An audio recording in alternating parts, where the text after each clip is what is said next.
Hi everybody, my name is Jeremiah and I own South Mountain Window Cleaning in Phoenix, Arizona.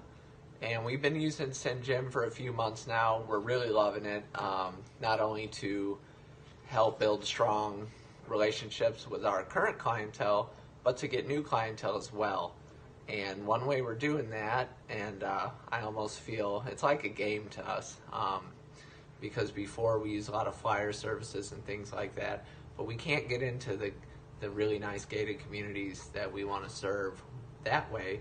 But using SendJim and Radius Bomb, we can do that for next to nothing on the investment side from us. So one thing is, I mean, we just booked a $490 job off of a 67-cent postcard, and we also were in that neighborhood a few days before doing a job we got off of a different postcard that we sent from SendJim.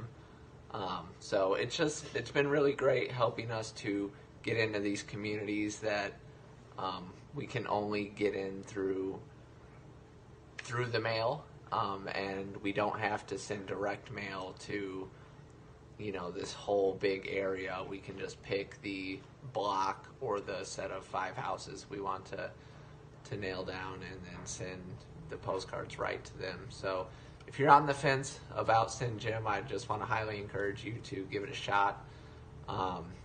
It's once you learn what it can do and what SendJim's capable of, you'll kick yourself that you didn't start using it sooner. So I just wanted to share that with you guys. Thank you.